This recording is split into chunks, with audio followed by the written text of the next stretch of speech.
How dare you? I will never forgive you for hurting my precious daughter. Even Edward is angry. How will you take responsibility for this? My mother-in-law is furious, screaming at me over the phone. My sister-in-law has been in a hit-and-run accident after she supposedly turned away from me. She is upset that I'm the cause of it. Wait a minute. I have no idea what you're talking about. Edward, my father-in-law, takes over the phone and tells me how it happened, but I have no recollection of it at all. It's a misunderstanding. I wasn't even there. I try to explain to my in-laws repeatedly, but they don't listen to me at all. Sandy is hurt, and it's my fault? What have I done? I don't know what to do, so I ask my husband for help. He then says, "Oh, that day." I'm stunned to hear his story. I'm still unaware at this point that there is horrifying truth hidden in this accident. My name is Emily, 29 years old. I married my husband Mark 2 years ago, and we've been living together, just the two of us. We were classmates at the same university. We became friends through studying and hanging out together. After graduating, we went to work at different companies, but we were close enough to meet up regularly on weekends. We started dating when I was 26, and 6 months later, we got engaged. I was thrilled to get married to him. Now that we are married, what are you going to do about your job? I will keep working. We need to make sure we have enough money for our future baby. I could have been a housewife since I enjoyed keeping the house in order, but I chose to work instead, thinking about our future. However, when the busy season came and I had to work late every day, we began to clash over the housework. Even though Mark came home first, he ignored responsibility for chores and spent his time watching TV. I had expected him to be more productive at home since we both had full-time jobs. If you got home before me, why don't you take care of the house? I've been exhausted from the busy season, so let's help out each other out here. I know you're busy, but you know my nature, right? I can't clean up after myself, and I'm not suited for housework. I'm actually making more money than you, so it's okay for me to laze around at home, right? It's your decision to keep working anyway. I didn't agree on sharing the chores. He did make a better income than me, indeed. I admired and respected him for that, but I was getting fed up with him for pushing all the chores on me without the slightest cooperation from him. He had a younger sister, Sandy, who was married with a 1-year-old child. My in-laws lived a half-hour drive from us, but she lived about a 15 minutes walk away, so we often saw each other. "Hi, Sandy. Your kid is really cute. I know it must be tough raising a child, but if you need anything, you can always count on me." "Thank you. I hope you have a baby soon too." I took time out of my busy schedule to learn about child education so that I could put it into practice as soon as I had one. I felt like I could get through my stress better by thinking about my bright future. One day, however, something unexpected happened. While I was at work, I received a call from Alice, my mother-in-law. "Sandy was in a hit and run last night around 10 p.m. "No way! Really? How is she now?" I could not hide my shock and hope that she was all right. What Alice said next was outrageous. "How dare you pretend like you don't know? She was injured because of you. Even Edward is furious that you hurt her. How are you going to take responsibility for this?" She was upset that I was the cause of the accident. "Excuse me? What are you talking about?" "Don't play dumb with me. Edward told me exactly what happened. I couldn't understand what she was talking about. Edward took over the phone and explained to me what had happened. According to him, it started with Sandy's husband getting wasted at home.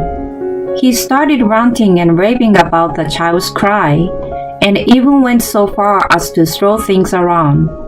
Sensing that she was in danger, Sandy took the child and came to my house for refuge, but I turned her away. She was in despair and was on the way back home when she was hit by a moped. She suffered a broken leg, but both of them avoided life-threatening injuries. I was relieved to hear that. There was one thing that bothered me though. I was not at home around 10 p.m. the night before, but I supposedly turned her away. I was still working at my office around that time, so I didn't see her in the first place. It makes no sense what you are saying. Can anyone confirm your alibi? Well, I really don't know anything, believe me. I tried my best to explain the misunderstanding, but my in-laws didn't listen to me. They were angry and hung up on me. I had no recollection of what they had said, but one thing was certain. Mark must have been home last night around that time. Let's ask him. Maybe he can tell me what happened. Assuming that he was somehow involved, I decided to tell him about the call and question him. I left work early and returned home in the early evening. He came back later that night. I'm back. I'm so tired. Honey, can you make dinner fast? I'm starving. Hey, hon. How was your day? I want to ask you something before dinner, okay? Yeah, what's up? Did Sandy come over last night around 10 p.m.? Yeah, she did.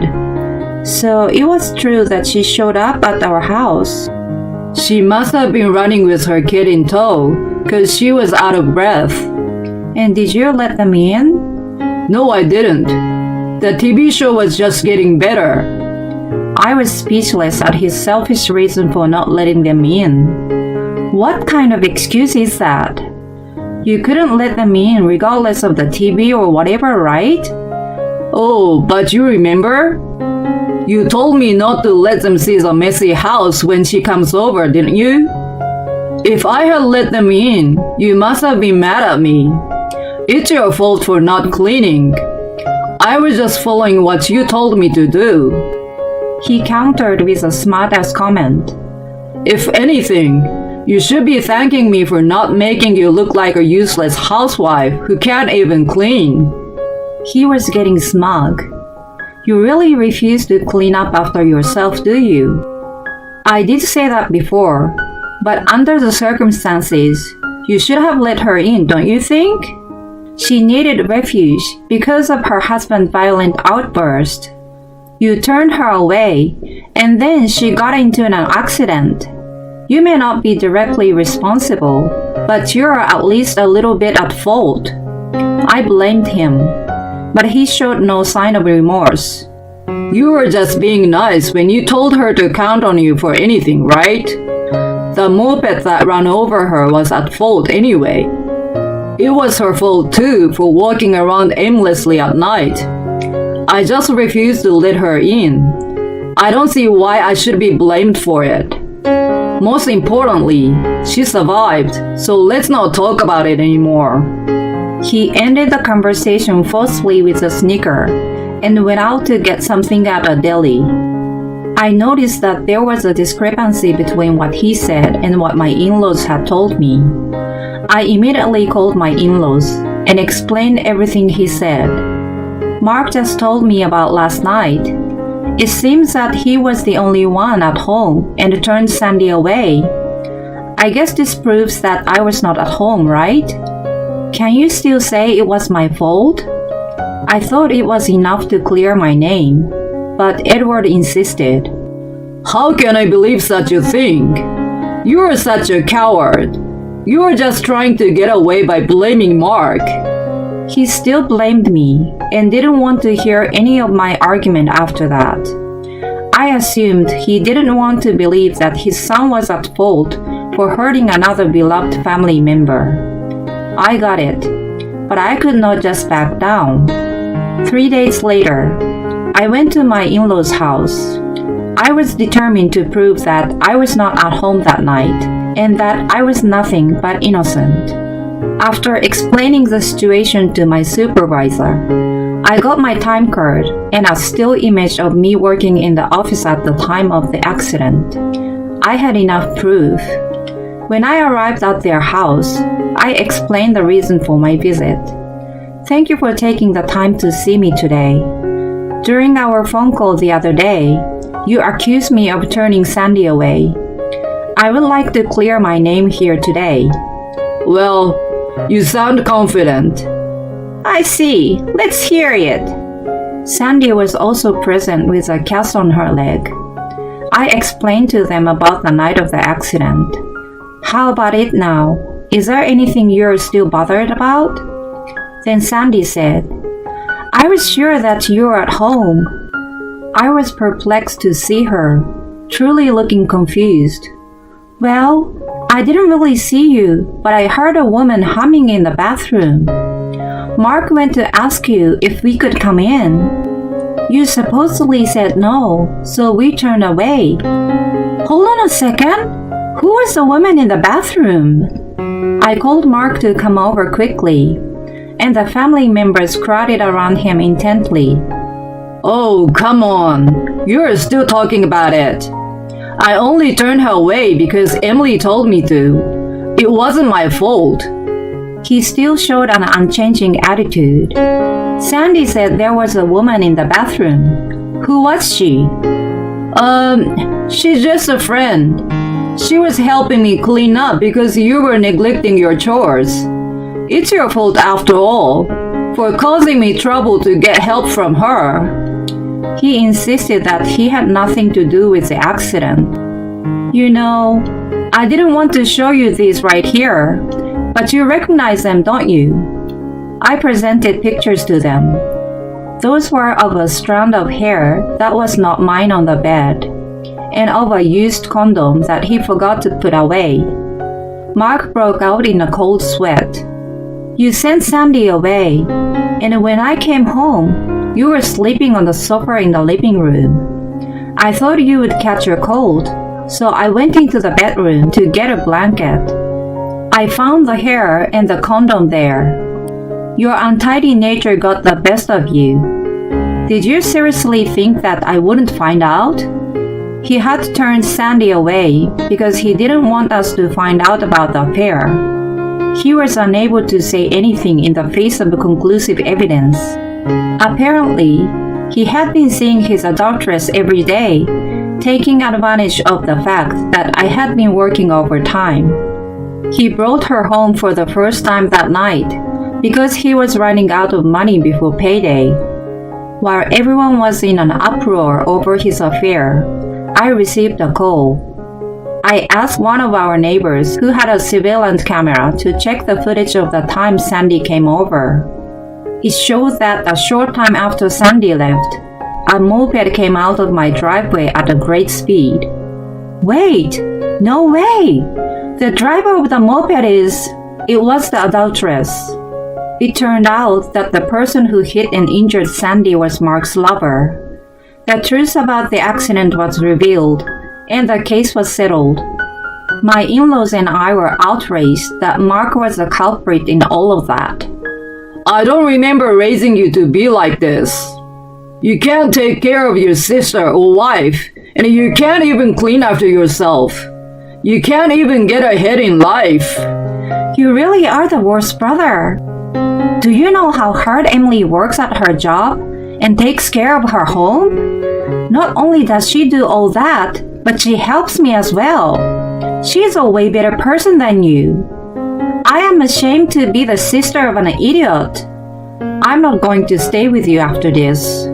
I put up with your laziness for a long time, but I've reached my limit and I'm tired of it. Besides, you take advantage of my busy schedule and cheat on me. You're nothing but a scumbag. I'm getting a divorce. Mark was in a complete state of distress. Please forgive me, please. He was on his knees apologizing, but none of that made any difference to us. A few days later, I filed for divorce. I demanded a large amount of alimony from Mark to make amends for his past mistakes. When the hit-and-run driver was arrested, we found out that she was a colleague of Mark. Sandy charged her for the injury and emotional distress. Later, she was fired from her job. I got fired because of you, moron. Your sister is coming after me with a hefty compensation, and I'm screwed. She cursed Mark in a vulgar manner like a truck driver. Even though they were at work, she could care less to be loud and violent.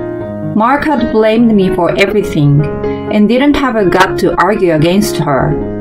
Then, he became uncomfortable at work and left the company voluntarily.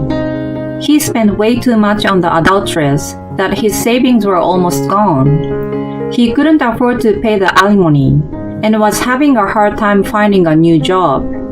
He works part-time jobs to pay the rest of the alimony while living in a dodgy apartment now. My in-laws visited me after everything was settled. We are very sorry for doubting you and making rude remarks about you. I sincerely apologize. I am sorry too for having spoken so harshly to you. I know the affair of my son came as a shock to you as well. Please let bygones be bygones. I know that my brother has deeply hurt you and that I myself doubted you a little. I'm really sorry. And thank you for finding the real culprit for me. They apologized profusely for doubting me and for the affair. By the way, Sandy and her husband are also getting a divorce due to his drinking problem. She and her child are now living with her parents. I'm still on good terms with my ex-in-laws.